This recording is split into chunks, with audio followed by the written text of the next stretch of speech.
Welcome, everybody, to another episode of Beat Your Addiction with your host, John Giordano. I'm your co-host, Scott Jones. I want to thank you for joining us as we continue our journey to educate and give you some more information about addiction, living sober, getting sober, and, of course, any mental health disorders that are out there. We want to discuss all of that. If you like our content, if you enjoy the show, please subscribe to the YouTube channel. Make sure you click on the bell so you get notifications about our show, and definitely share it with your friends. And if you want more information about us, or more importantly about John and the mission that he is on, and yes, I call it a mission because it is important to him, it's johnjgiordano.com. The J is the initial J, johnjgiordano.com. You could access all of his writings and everything else. And certainly you have ways to get a hold of John, and he invites the comments and the conversations. I want to thank Tim is our guest. He's coming. Tim Krass is from Redondo Beach, California. Got up early to join us. Thank you, Tim. We appreciate it. Hey, anytime. Yeah, Tim, if you want to know more about him, he's Time Out for Mental Health podcast. That's his show. And you can find that on iTunes and all the places you would find the podcast. Or you can go to timkrass.com and find out more about his mission. Tim is dedicated himself to helping people with mental health, especially depression, and especially with men. And they're going to talk more about that as they go through. But once again, Tim, honor to have you here today, brother. Likewise. Thank you. Great to hang out with New Yorkers. Are you kidding me? Yes. And John, I know you're excited about this because we talk a lot about addiction. We talk a lot, and sometimes we skate through when we talk about mental health, but that's a passion of yours as well because of your experiences and people in your life. So you guys ought to really have a great conversation about this. I encourage everybody to listen up and replay the show if you missed something. You know, when we talk about mental health, most people don't realize mental health and addiction is 70 years behind the times. And we're going to talk about different modalities and different kinds of treatment that actually mainstream psychiatry and addiction do not address. But Tim, why don't you start and we'll go into that. Sure. I'd love to talk a little bit about my story and depression because I was diagnosed with severe depressive disorder 8.5 years ago, after being brought up in what I thought a middle-class home in a beautiful town on Long Island, Garden City. And I didn't realize that my parents were abusing me when they were yelling and screaming and hitting me, and verbal abuse, physical abuse, emotional abuse. I thought that was normal for everybody. That was my home. But I was walking around the house on eggshells. I didn't want to get in trouble because I get bootstrapped or whatever. And it wasn't until I left the home that I realized that, not everybody goes through that. And as soon as I get to college, my buddies take me into their dorm room and introduce me to my first intimate relationship with a purple bong and a bag of marijuana. And, off we go for 41 straight years, even, before work, during work, after work, in a negotiation meeting with some of the biggest media companies in the world, doing 100-page contracts for hundreds of millions of dollars. And here I am playing a game of how high can I get, but still maintain. And it was sick. It was sick, absolutely sick. And it wasn't until I lost everything that I finally asked for help and started going to 12-step meetings. And after trying to get sober on my own, it was very challenging in the first few months. And at one point I had a butcher's knife at my wrist because I didn't see the light at the end of the tunnel. I thought I was defective. I thought I had no reason being on the face of the earth and that I was going to end things. But soon thereafter, somebody recommended a therapist to me. And this guy did 4 months meeting with me every week to do the research to find out exactly what my condition was. And he said I had severe depressive disorder that's reoccurring. And he said, not many people come out the other side alive on this. And he said, since you've had a little bit of a suicide attempt, he said, frankly, I'm worried about you. But I started going to meetings all the time, 12-step meetings, and, did what he asked me to do. And here I am 8.5 years later, and I never felt better in my life. And I'm doing what I think, God wants me to do, is to tell my story and help others so they don't have to go through the pain and suffering that I've gone through. It was horrific. But I see so many guys today clamming up and not being able to ask for help. And they think they got their stuff together. Their ego is way out in front of them. They got the cars, the bling, the women, they're badass. Well, they don't realize that they've got a mental health issue that needs to be taken care of sooner rather than later. Yeah, it's an inside job, not an outside job. Oh, that's for sure. And men are clueless when it comes to that. So Well, you're taught not to show your emotions, and if you show your emotions, that you're weak. And then the stigma that's attached to mental health and addiction, because people are not knowledgeable about it. But, it's interesting what you were saying. You went to your therapist and he said, we have clinical depression, reoccurring. Did he talk about any other things other than the psychological piece of your depression? Probably not. No, I mean, for 4 months, he was asking me everything about my life from day one to up to current times. So Yeah. he was just doing the research, digging out, everything that I had done in my life.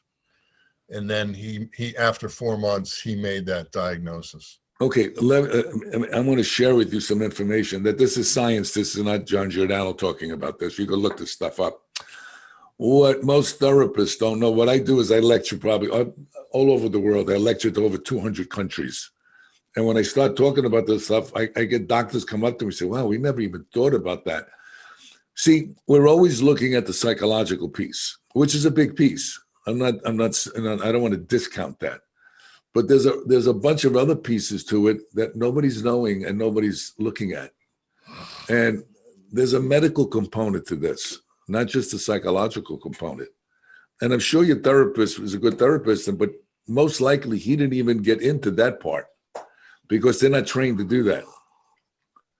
So if you have a low, I do this in every show, if you have a low thyroid, you're going to have depression and anxiety. It's not about just a psychological makeup. It's about medical. If you have leaky gut syndrome or H. pylori infection, you're going to have depression and anxiety. If you're an alcoholic, especially alcoholics, they have hypoglycemia because alcohol is sugar. You're going to have depression and anxiety. Some people have closed-head injuries. They fall off a bike, they play football or whatever. That causes behavioral problems and also depression and anxiety and suicidal ideation. So there are a number of medical conditions that coincide with the psychological, but nobody's looking at low testosterone. Another thing, most men, especially guys that are getting up in age, their testosterone gets low, causes depression and anxiety. You can look all this stuff up. I always tell people, don't believe a word I tell you, do your own investigation and come up with your own answers. We're not looking at people comprehensively. And that's the problem. So most people think it's, the situational things that are going on in their life. They lost their job, they lost their wife, and blah, blah, blah, blah. No, there's other things that coincide with that. So I just wanted to throw that out. And, you can do your own research on that. And see, we keep putting labels on people and diagnosing things without looking at people comprehensively. Yeah. And we're like 70 years behind the times. This is 21st century. We have to look at everything, not just one thing, and make a diagnosis. See, that's what I'm against. If you're going to do an evaluation of a patient, then you need to look at that whole person, what they eat, what they drink, what do they exercise, do they do this? There's so many components that cause the depression. Now, if you're genetically predisposed for addiction, there is an addiction gene. Okay, you're going to wind up using drugs. You're going to wind up being depressed, and all this other stuff. But so I just wanted to throw that out to you just for some thoughts of yourself, and check that out. Because, your gut, 90% of your dopamine and serotonin is manufactured in your microbiome, which is your gut. Goes up the vagus nerve into the brain and deposits dopamine and serotonin, our feel-good drugs. Right. No, I totally relate, John, because when I was a kid, my job was being on the playground 9 to 5. And I was running my bike into walls. I was running my bike into trees, getting knocked out. I believe some head trauma happened at home as well when I was young. And I understand, I played sports all the time growing up. And, you play football, play basketball, you get hit in the head with a baseball. And back then, they just say spit on it, don't worry about it. We got the next game, next round coming up. And, today you got to take a look at these things. I've done a little bit of research on head trauma as it relates to NFL football. And, it's a serious problem. And I really get upset at the NFL, who don't really look after their players, their talent, because they have this mentality, this plantation mentality that, hey, they don't care about them. And, they just care about the product on the field and the $2 billion that go into the owner's pocket every year, and the $15 billion that the league makes every year. So it's just ridiculous that, you look at, are we focusing on the person or are we focusing on the mighty dollar? And, I think finally, because of this pandemic, there's a shift a little bit more on the health of the person from a holistic standpoint. And so I agree with you 100%, John. Yeah, but it's really sad because, you see, I also train police officers, people in law enforcement, special forces. Being a martial artist, I do all those things also. And, especially my kids are police officers also, 2 of them. And they can't talk about their depression. They can't talk about any of this stuff because it goes in their jacket. And then, they say, well, if anything happens, then they're in a jackpot. So nobody talks about it, okay, because it interferes with their job performance, and they don't want anybody to know they're feeling this way. That's why you got a tremendous amount of alcoholism in the police department. Most people don't know that. And also steroid use, which people don't know that either. You got a skinny little kid that's going to be a cop, and all of a sudden he's beating these big guys, and he's trying to pump himself up. So it's really horrific what's actually happening. And then when you want to go to treatment, all they do is throw pills at you.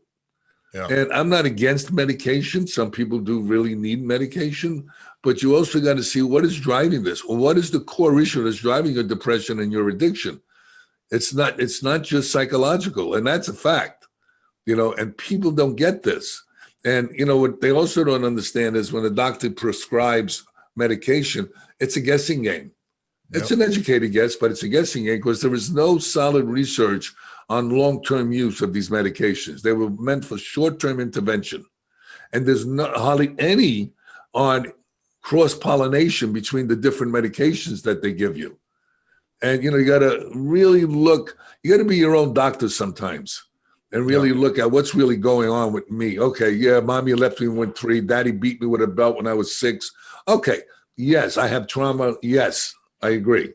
Okay, but what else is going on? What's also driving this? Because if you don't take care of the other things, quite often people keep on relapsing. Yep. So, And, you know, there's over 300 million people in the world who have depression, but only half of those people get help. And most of those are men. And men get caught up in their masculinity norms that either their father taught them or they learned from the media about being the big tough guy, and not able to put it out there that, hey, to another guy or the primary care physician, hey, something's wrong. I don't know what's going on, but I need help. And like you said, they get pigeonholed with that they're feminized and they're not a real man. And it takes more courage to ask for help than to, not take care of it and slide underneath the covers for 2 weeks and eat pizzas 5 times a day, and think, that sounds good, by the way. No. don't tempt me now. I'm Italian. Wait a second. And I love Italian food. So, they think it's going to go away. They think they can handle it on their own. And there's nothing further from the truth. My mantra is love thy neighbor. We all need to help each other, and especially men who are hard-headed and they just, when I ask them what they do for their mental health, they're like, look, if I have a mental health issue, I know it, and I'll go see a doctor when I have that. And it makes me crazy because they don't know. I didn't know I had severe depressive disorder that's reoccurring. I didn't know it was going to make me suicidal. So I had to get help. And, if these guys would get help on a regular basis, like I say, if you get an annual physical checkup, why not get an annual mental health checkup to make sure that the mind, which is driving the body, is in good condition as well? Well, you see, here's the deal. When you said the mind is driving the body, that I have to disagree with, because it's not just the mind, it's the whole body that's driving the depression. But most people don't know what depression is. Oh, I'm sad. Oh yeah, I'm a little down, but I'll get out of it. So Right. it's also that there's lack of education, and when you have really severe depression, you hide under the blankets. You don't want to get out. You don't want to get up. You lose all motivation for even things that you do like, and, you feel like you're lost. And then you beat yourself up because you're feeling this way and you can't get out of it. So people get so disgusted, and then they blow their job, and then they, all kinds of things, destroy relationships and all this kind of stuff. And, and they don't have that masculinity where they can tough it through. Well, like when I tell people, I'm a martial artist. I'm doing it 60 years. Now, a guy has a machine gun and he's 10 feet away. He's the tough guy. I'm the guy that's got to say, please. Okay. So it's when you come up against something that's kicking your ass and saying, just make it simple, you got to learn to surrender. And most people do not surrender until the pain becomes so great and so severe. That's when they start to maybe even get help. But the problem I have is what kind of help they're getting, and is it working? Or you want to walk around like with a zombie, not feeling depressed, but not feeling anything. So that's another issue. Yeah, in my research that I've done for my book, I found out that if this depression or bipolar, all these mental health wellness issues, if they're not taken care of, that's when it morphs into risky behavior, alcoholism, pill addiction, getting into fights, domestic violence, could be suicide, could be rape. Look at all these mass shootings that are going on. When they afterwards, after the fact, when they kill 9 or 10 people, they say, oh, by the way, we looked in his file and 10 years ago, it was noted that he had mental health conditions. Well, if that red flag is there, why didn't somebody do something about it before 10 people, innocent people, lost their life? It's ridiculous. Well, there's a lot of things that go along with that also. First of all, if you don't have insurance and you don't have any money, it's very difficult to get help. Now, there are places out there that you can help, but usually they're overloaded. And, you have to wait to get an appointment. And when you're severely depressed, you just say, screw that, I ain't going. So that also, there's our healthcare system in the country is, even though this is the best country in the world, is deficient, Yeah. to say the least. Yeah. And see, that's another situation where people don't get help. We don't educate people in school. These issues should be taught in school about what the signs are, what to look for, what you can do. We don't do that. We, like our colleges, I get a kick out of it. Anybody, you went to college, correct? Yeah. Do you use 90% of the stuff you learned in college? I wouldn't say that much. No, most people don't. Okay, most people don't, because a lot of the courses that they take in college, it's not to get into life and learn about life and how to deal with life and how to save money, all these things. They don't have life skills in college. It's about money also. So they put electives in there, all kinds of things that you don't really use. Trigonometry. If you use trigonometry in your profession, okay. We don't learn that. We don't do anything with that. So, they got to start doing things, and everybody, colleges, rappers, well, we want to make it a rounded for everybody education. Well, give me something that when I come out of college, instead of I got this big debt, how the hell do I pay this back? Where am I going with my life? So, I have to add in here that I do know, Tim, through a little research that took very little time, that you went to Georgetown. Yes. And me being a Syracuse guy and going to Syracuse, I'm glad we're not in the same room. A basketball game might break out between us, right? You're mad. You're still mad because Georgetown closed Manley Fieldhouse. Oh, by beating. That's all you guys can hang your hat on is the Manley Fieldhouse. After that, we've been kicking your butt ever since. No, I'm kidding. I'm kidding. Hey, John Thompson, class act. I love the man. So. I'm sorry. So let me ask a question, because you guys are both touching on something I think is important. John was just talking about people, and you were talking about people. Men do tend to hide their what's going on with them. So loved ones, are there things that loved ones could look for as like signs that maybe my husband, my son, my father, my brother needs help? Are there things that people could look for? Tim, you can, I could say, but I'd rather, you're our guest, so go ahead. Sure. I mean, the warning signs of depression there's dozens, and people can start eating too much or too less, sleeping too much or too little. They can go for a week or two without changing their clothes or taking a shower. They just get into a numb state, and their behavior can become very erratic, a lot of anger and yelling and screaming. There's a ton of things, but these regular behaviors, they just don't start when you're in college. I mean, teen suicides, the spike in teen suicides today is ridiculous. Because of social media, that's what goes on, and these kids are being bullied and ostracized, and it's really bad out there. It is, and they talk about it, like it's a topic on the table, death by suicide.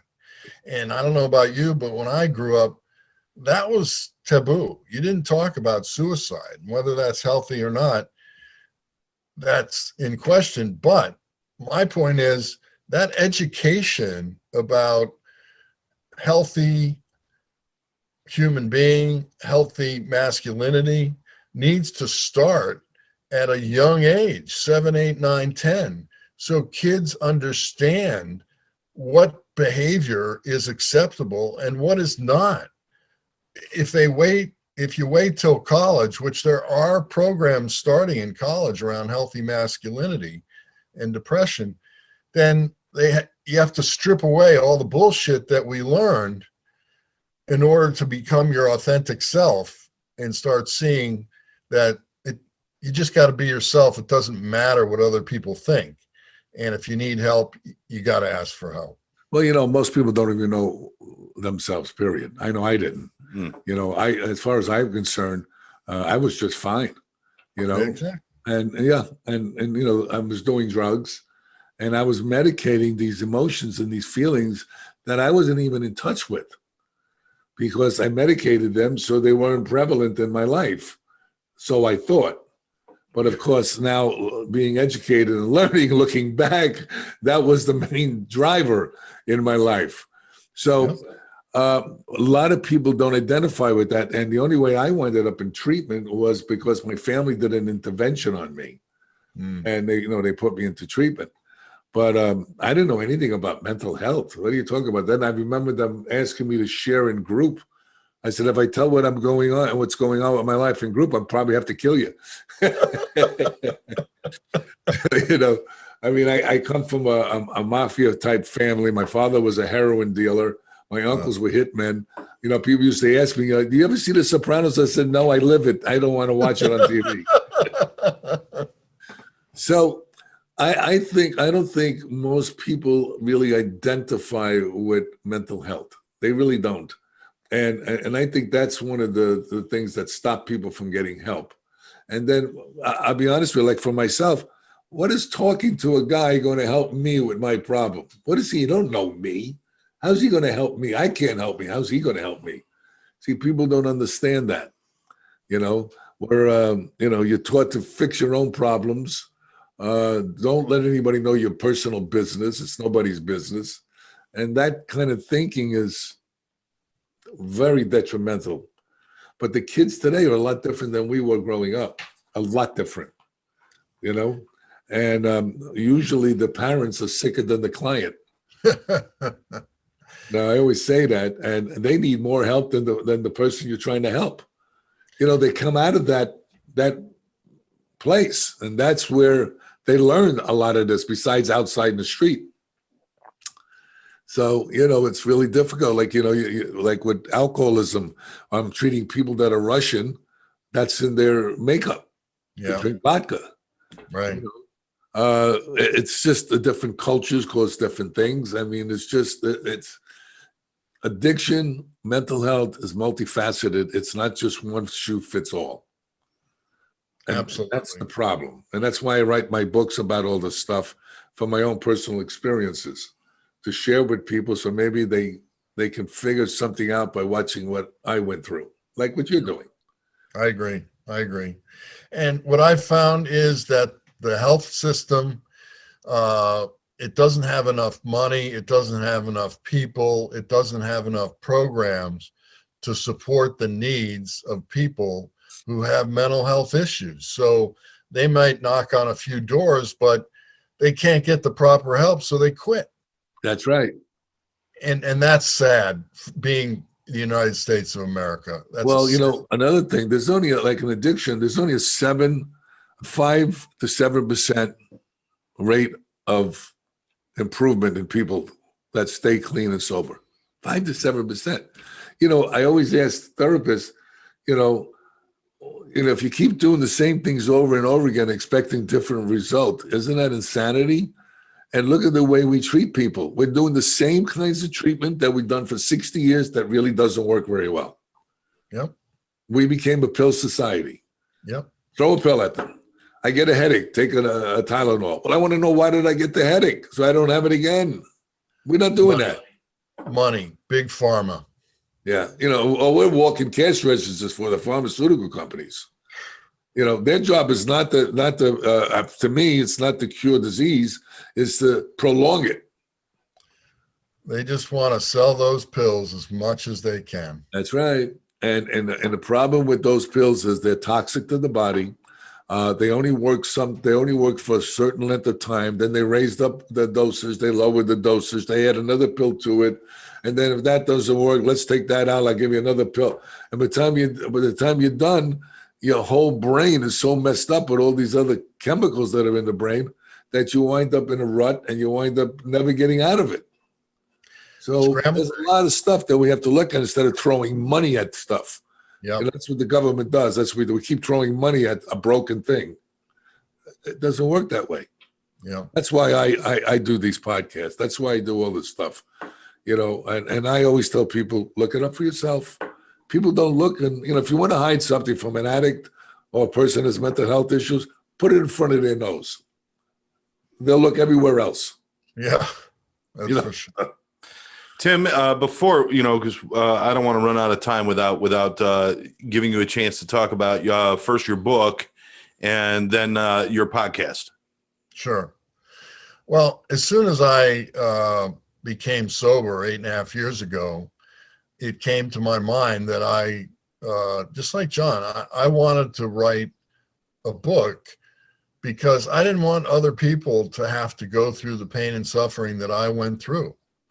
And I mean, I'm a stubborn mule, and it took me 41 years to stop and be honest with myself and be honest with others. And finally, turn my life over to a power greater than myself. And my relationship with my higher power is the most important relationship in my life. My ego wants more and more and more, especially material things. Every day I wake up, and I have to ask God to help give me guidance so that I'm not driving the bus. And I'll do all the work I possibly can, but I'm not that powerful over other people or what other people say or think. I can do a lot of work, but God handles the results, and I have to trust in that and be patient in that, and not think that I can force a square peg in a round hole. It doesn't work. And that's how I lived my life for years and years, just running over people, not treating them with human dignity. And I didn't care because I wanted the money.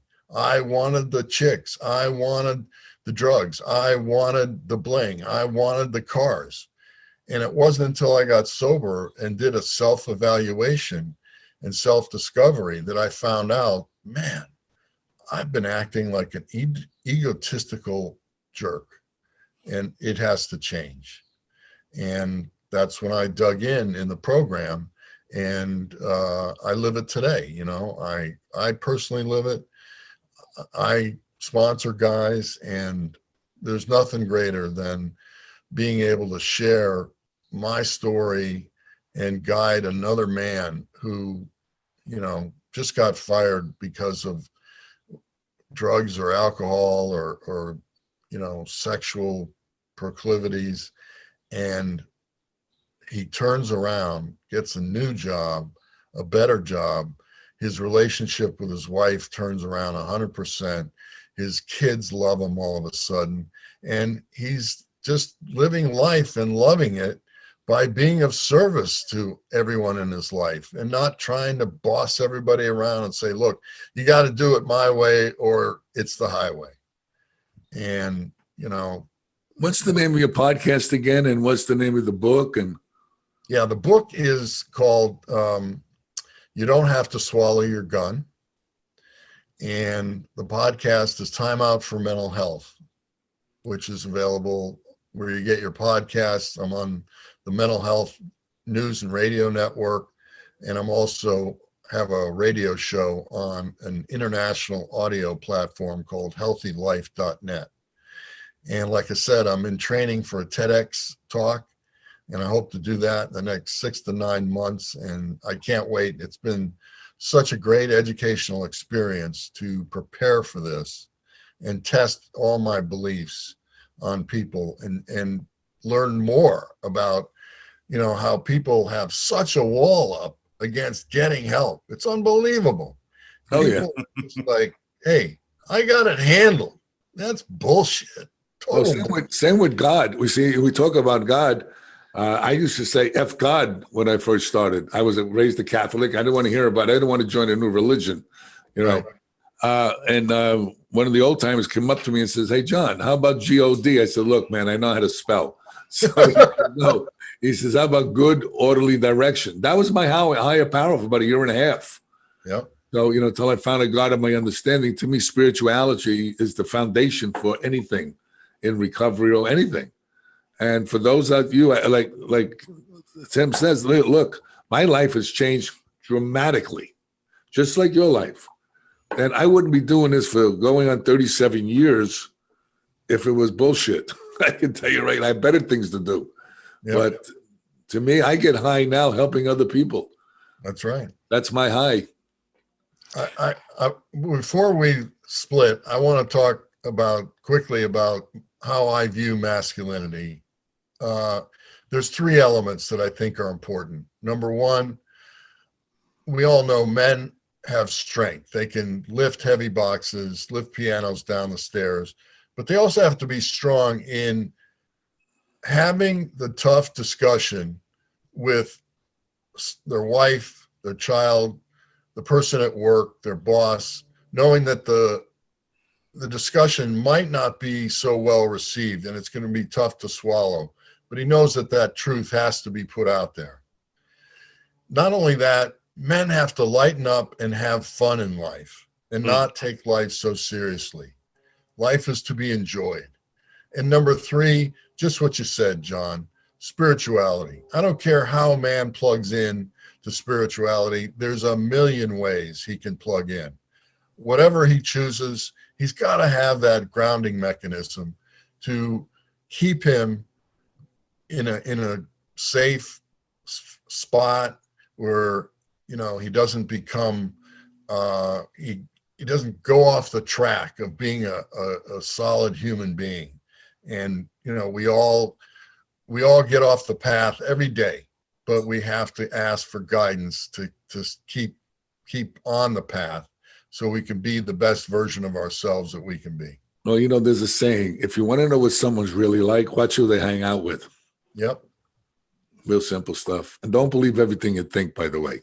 Yeah. Learn that one. I think we're Tim, we're right up against it. Before we leave, I always like to try to steer things towards the positive for a moment. Tim, we got a little flavoring of what your life was with the depression and the suicide ideations and the other things in the drug use. What is life like today? Is there life on the other side when you reach out and ask for help? And no matter how bad you're feeling, is there something on the other side? What can you tell us? Yeah, I've never been happier in my life. I'm healthier.